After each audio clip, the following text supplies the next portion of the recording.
Hola, bienvenidos a esta novena clase del curso Viviendo Vidas Misionales. Y esta clase en particular lleva por título Conociendo y amando el barrio, ¿verdad? Que sería eh, nuestra clase número 9. La vamos a presentar aquí, ahí, conociendo entonces y amando el barrio. Para comenzar, quisiera invitarlos a leer en Jeremías, capítulo 29, versículos 4 al 7. Es un texto al que me he referido anteriormente, pero vamos a darle lectura nuevamente. Dice así la palabra del Señor. Así dice el Señor de los ejércitos, el Dios de Israel, a todos los desterrados que envié al destierro de Jerusalén a Babilonia. Edifiquen casas y habítenlas, planten huertos y coman de su fruto. Tomen mujeres y tengan hijos e hijas. Tomen mujeres para sus hijos y den a sus hijas, y den sus hijas a maridos para que den a luz hijos e hijas y multiplíquense allí y no disminuyan. Y busquen el bienestar de la ciudad eh, a donde los he desterrado y rueguen al Señor por ella, porque en su bienestar tendrán bienestar. También vayamos allí al Evangelio de Mateo capítulo 5. Evangelio de Mateo, capítulo 5. Vamos a leer el versículo Mateo 5, 4. Perdón, sí, 14. 5, 14, ¿sí? Dice, ustedes son la luz del mundo, una ciudad situada sobre un monte no se puede ocultar o no se puede esconder. Generalmente se cree que nosotros vivimos o que terminamos, ¿cierto?, viviendo en el lugar en donde estábamos, en donde vivimos por causa de las circunstancias, ¿ya? O porque lo planificamos de una manera o porque no había otra alternativa. Pero como cristianos, como creyentes, nosotros tenemos y podemos realmente estar seguros de que es Dios quien nos envió a aquel lugar con el propósito de poder participar de su misión en el mundo. Ese concepto lo hemos visto en todas las clases anteriores. Entonces, el lugar en donde tú estás en este minuto no es accidental ni tampoco es circunstancial, ¿ya? Los vecinos más cercanos y la comunidad que nos rodea en aquel lugar en donde nosotros vivimos son justamente a quienes el Señor nos envió y por quienes Él ha levantado una comunidad de fe en el lugar allí donde tú estás. Entonces nosotros como individuos y como miembros del cuerpo de Cristo somos llamados para buscar el bienestar de la gente que nos rodea, así como lo vimos allí en el texto bíblico, ahí en Jeremías 29. ¿Verdad? Es un texto que en varias oportunidades yo lo he ocupado como ejemplo y de hecho es una de las bases fundamentales de todo este curso. Entonces, habiendo leído nuestros textos bíblicos, vamos a ver cómo conocer y cómo amar a nuestros vecindarios y ciudades, ¿sí? Ya nos vamos a ir adentrando en algunos asuntos bien prácticos, ya vamos a tener incluso por ahí alguna eh, clase extra donde vamos a estar hablando sobre una herramienta en particular, ya que son las caminatas de oración. Pero por ahora vamos acá a la parte teórica. La mayoría de nosotros vemos nuestros vecindarios o ciudades en los lugares donde estamos como ese espacio y lugar donde vivimos. Parece obvio, pero es necesario recordarlo. Entonces, lo que nosotros hacemos en ese lugar, o lo máximo a lo cual nosotros anhelamos en aquellos lugares en donde nosotros estamos viviendo, es a que aquel lugar sea un lugar seguro para vivir tranquilo, sin delincuencia, con buenas escuelas, con buenas plazas, buenas oportunidades de trabajo, con cultura, entretención, servicios en general. Pero una persona con una mirada misional debería ver a su vecindario de una manera diferente, ¿ya? Una iglesia misional inserta dentro de este espacio, ciudad, donde está, también ve su propia comodidad o el lugar en donde está, ese lugar el área de seguridad que pueda tener, también lo tiene que comenzar a ver de una forma diferente, ¿sí? Entonces, lo primero que nosotros vamos a ver hoy día es justamente esto, de que una iglesia misional está formada por un grupo de personas que individual y colectivamente hacen, eh, se hacen responsables del bienestar de su propia comunidad. Si nosotros tenemos la esperanza de ser una iglesia misional, ¿ya? Nuestros ojos deben abrirse para poder ser gente misional allí mismo donde nosotros vivimos, ¿ya?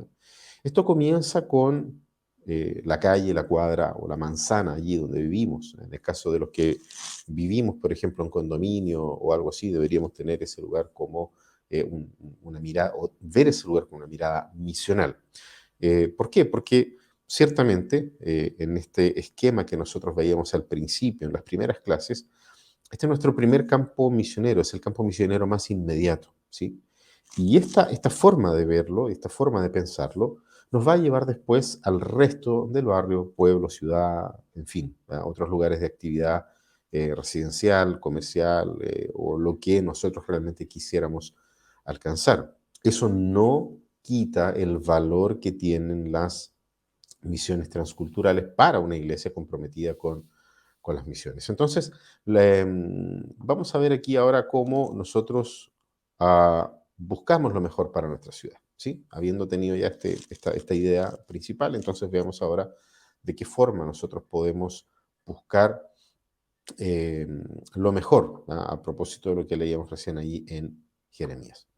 Cuando nosotros decidimos y conscientemente nos comprometemos en nuestra vida diaria, en lo cotidiano, en el día a día, a poder buscar lo mejor para nuestros vecindarios y ciudades, hablemos aquí del bien común, ¿ya? Un aspecto de la vida comunitaria que muchas veces se nos olvida.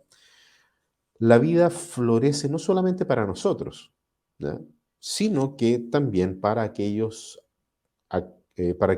que alcanzamos o tocamos, ¿cierto? Tangencialmente con nuestras vidas.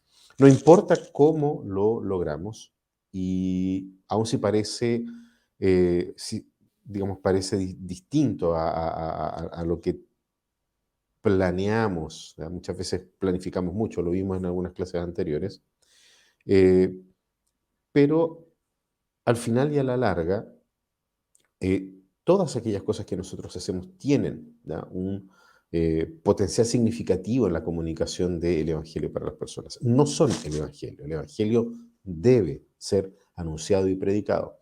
Sin embargo, aquellas cosas que nosotros hacemos se ven, son evidentes, ¿ya? Es imposible ocultarlas.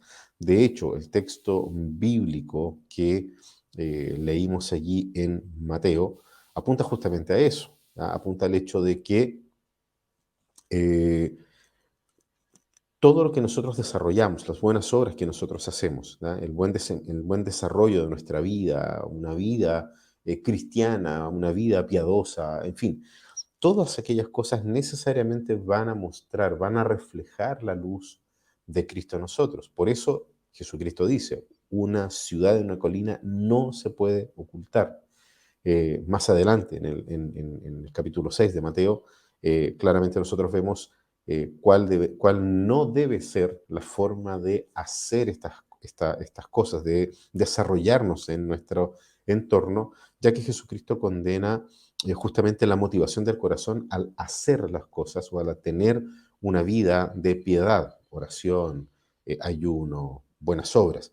Pero si nos fijamos bien en el capítulo 5, es natural que la vida del creyente toque tangencialmente a las demás personas por aquellas cosas que hace, por aquella forma de vida distinta que el creyente tiene. Como digo, esas cosas no son el Evangelio, pero lo manifiestan. lo reflejan, lo dejan a la vista, ¿sí? Entonces, cuando nosotros vemos esto, ¿ya? Eh, vamos a comenzar a ver nuestros barrios de otra manera, vamos a comportarnos en el buen sentido de la palabra, ¿ya? No es simplemente un aspecto comportamental, sino que vamos a vernos de una manera distinta y eso la gente que nos rodea, perdón, ciertamente lo va a notar. Entonces, van a ver esta luz, ¿ya? A estos escogidos del Señor que se manifiestan en los barrios. Ahora, al hablar de gente escogida por Dios, el teólogo holandés Johannes Verkuil o Verkil, ¿ya? Aquí está, ¿ya?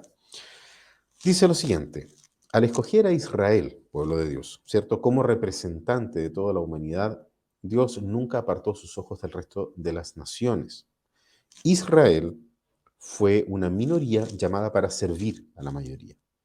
La elección de Abraham e Israel involucra a todo el mundo. Entonces, eso es lo que también Jesucristo manifiesta justamente allí en esos versículos que leímos en Mateo, de que una ciudad en una colina no se puede esconder y una luz en una casa tampoco se pone debajo de una mesa, sino que se pone en lo más alto para que ilumine el resto de la casa.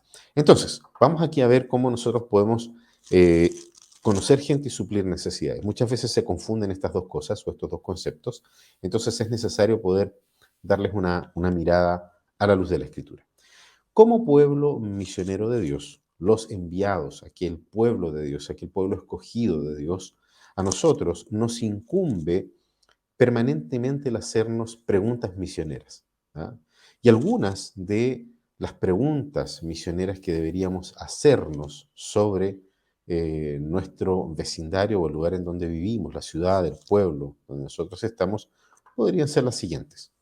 ¿Cómo debería vivir un misionero en mi cuadra? Fíjense en lo local primero, ¿ya? En mi calle, en mi edificio, ¿sí? ¿Qué debería notar que está faltando aquí? ¿Por qué? Porque ciertamente hay una necesidad. Existe, sí, una necesidad mayor que es la necesidad del evangelio en la vida de las personas. Sin embargo, eso no quita a que existan otro tipo de necesidades, ¿sí? Fíjense la siguiente pregunta: ¿quiénes son los más carentes? No estamos necesariamente hablando de asistencialismo, pero sí ver qué carencias hay. De pronto hay una madre soltera que no tiene con quién dejar a los niños entre que vuelve los niños del trabajo y ella, perdón, vuelven los niños de la escuela y ella del trabajo. O de pronto es la necesidad de adultos mayores, subir escaleras, no hay ascensores, las compras, el correo, ¿ya? En fin, hay una cantidad, ahí están esas necesidades que están y quiénes son los más carentes, ¿ya? Ojo ahí con confundir ideológicamente los conceptos. Otra pregunta allí: ¿de qué forma podría ser diferente mi vecindario si el reino de Dios se acercara? Esa pregunta es fundamental, porque anhelamos que el reino de Dios sea establecido, ¿sí? Venga tu reino, hágase tu voluntad, aquí en la tierra como se hace en el cielo, dice la oración del Señor. Entonces, ¿de qué manera el reino acercado se vería, ¿ya?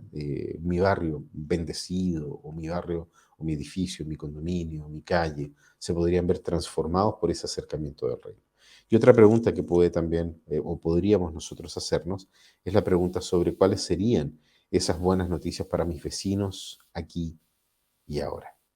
Eh, Vuelvo a decir, no se trata de un asistencialismo constante y permanente, pero muchas veces esas necesidades inmediatas nos permiten a nosotros conocer a las personas que están por detrás de la necesidad. Durante mi experiencia abriendo un segundo lugar de cultos en Santiago Centro, cuando plantamos la 12ª Iglesia Presbiteriana de Santiago, estas preguntas fueron realizadas en terreno, conversando con los vecinos, conversando con los dueños de los negocios, cafeterías, restaurantes, con profesores de las escuelas en esos lugares, con gente recurrente en los espacios públicos, ¿ya? En las plazas.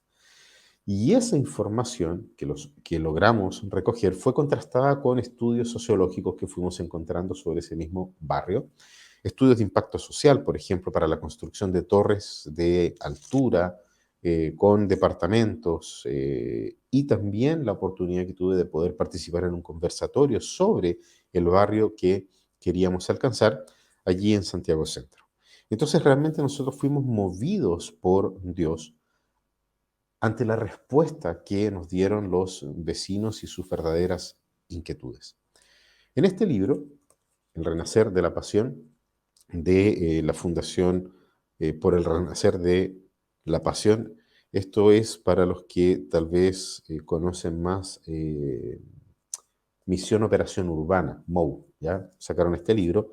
En el capítulo 13 acá yo cuento la experiencia con bastante detalle, ¿ya? Lo que les estoy contando ahora. Sin embargo, eh, digamos, desconozco si hay más copias, debe haber más copias del libro, es cosa de que se pongan en contacto con Fundación por el Renacer de la Pasión.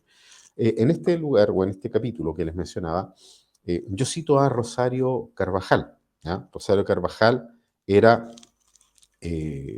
dirigente vecinal en ese tiempo, hoy en día es concejal por Santiago, y ella manifestó su preocupación por la gentrificación. Ya, la gentrificación es el proceso de reestructuración de un barrio, generalmente reestructuración social, am, que, digamos, conlleva un recambio social de grupos de menor a mayor ingreso y obviamente de menor a mayor capital, asociado a qué cosa? A una inyección de capital inmobiliario, ¿ya? En aquellos lugares. ¿Qué significa esto? La compra de sectores de un barrio, generalmente barrios que están a veces bastante desgastados en lo social, bastante desgastados en aspectos de seguridad. Entonces, hay empresas que compran estos terrenos, compran esos lugares para luego generar una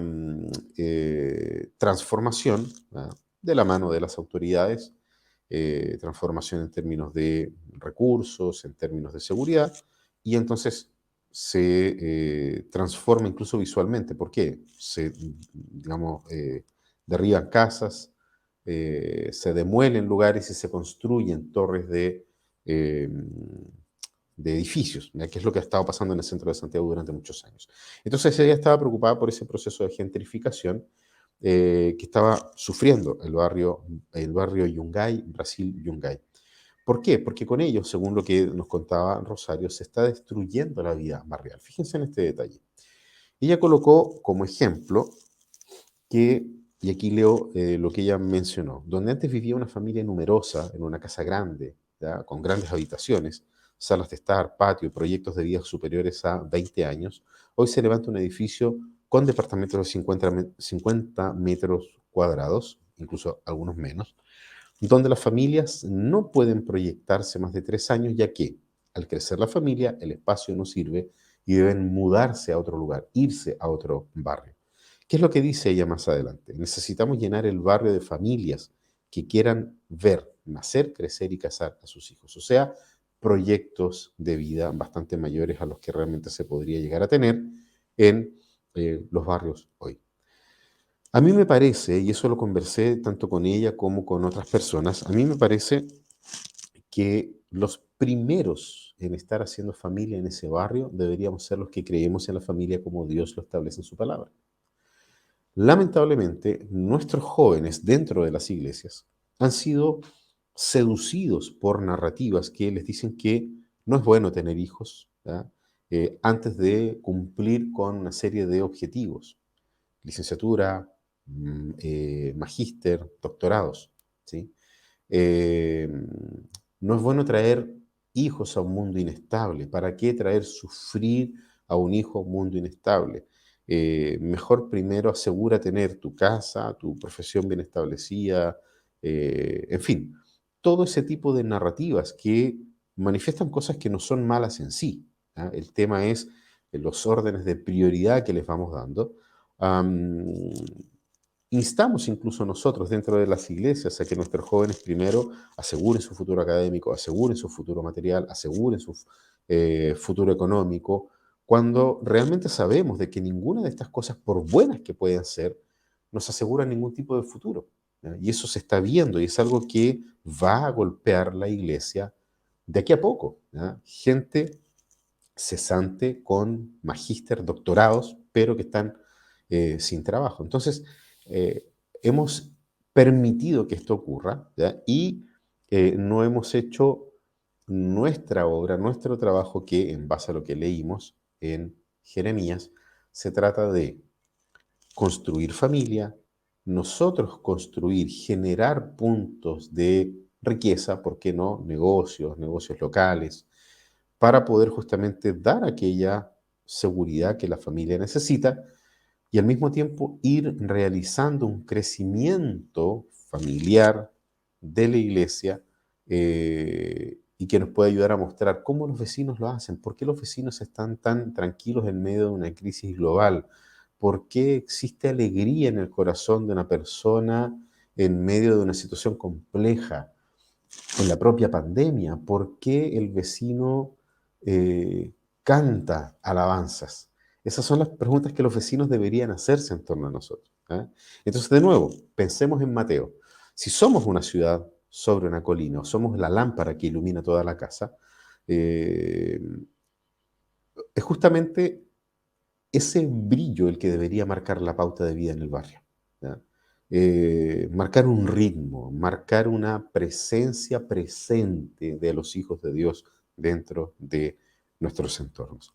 Nuestra gentileza debería conocerse entre los vecinos, ¿sí? Para justamente poder ser esa luz que está visible para todas las personas en medio del barrio. Frank Laubach, un misiólogo, no comparto todo con Frank Laubach o Laubach, pero esta parte creo que es relevante porque toca justamente un tema central. El sencillo plan de Dios, dice Laubach, para ganar el mundo, para ganar al mundo, consiste en hacer que cada persona que Él toca sea un imán de amor que atraiga a los demás. O sea, que se vea la obra de Cristo en nuestras vidas y eso atraiga a las personas. Vuelvo a repetir e insisto en esto. No es el Evangelio, porque el Evangelio debe ser predicado. Esa famosa frase de predica el Evangelio y si es necesario usa palabras, no es bíblica. De hecho, es una contradicción bíblica porque el Evangelio debe ser predicado y anunciado. ¿Ok? Sin embargo, un misionero competente debería reaccionar rápidamente ante las necesidades, ¿sí? Pero jamás sin interesarse verdaderamente por la persona que tiene el problema. ¿Por qué? Porque las organizaciones, ¿sí? Pueden hacer bien el trabajo de reaccionar rápidamente ante una necesidad, pero hay algo que ellas no pueden hacer, y eso es generar relaciones significativas. ¿Ya? Eso es lo fundamental. Las organizaciones lo pueden hacer, pero no generan relaciones significativas. Terminó el proyecto, terminó la organización. Sin embargo, los vecinos siempre están. ¿Se entiende un poco la dinámica? Entonces, fíjense bien en lo que dice acá un misionero urbano llamado John Hayes. Él dice lo siguiente: cuando los misioneros comienzan con la necesidad, o se enfocan solamente en la necesidad, esperando que un día podrán conocer en forma personal a la gente que ellos están ayudando, descubren 10 años más tarde que siguen enfocados en la necesidad y ajenos a las personas. O sea, se despersonifica esto. Son bienvenidos, dice él. Incluso se les considera necesarios, forasteros, pero necesarios. Por otro lado, cuando los obreros misioneros comienzan fortaleciendo buenas relaciones con la gente, terminan descubriendo y supliendo una necesidad con la ayuda o compañía de la misma gente. Los mismos vecinos pueden involucrarse en esto.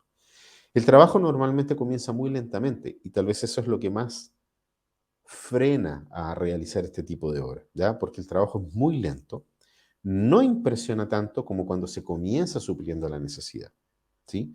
Pero al final se convierte en una causa común, ahí está de nuevo la idea del bien común, que la misma gente junto con el misionero adopta y reproduce con un entusiasmo que se mantiene por mucho más tiempo. No es algo permanente, no se trata de un asistencialismo constante, se trata simplemente de poder contactar con las personas y en ese contacto con las personas ciertamente vamos a descubrir necesidades, pero no son las necesidades las que están norteando el trabajo, son las personas. Francis Schaeffer decía, no hay persona sin importancia. Y es por esa razón que dedicaba gran parte de su tiempo a conversar con las personas, a presentar el Evangelio y a poder llamar a esas personas a conocer a este Dios que está presente y que está activo en el mundo que nos rodea. ¿Sí? ¿Cómo podemos hacer esto? ¿De qué manera vamos a trabajar en equipo? ¿Ya?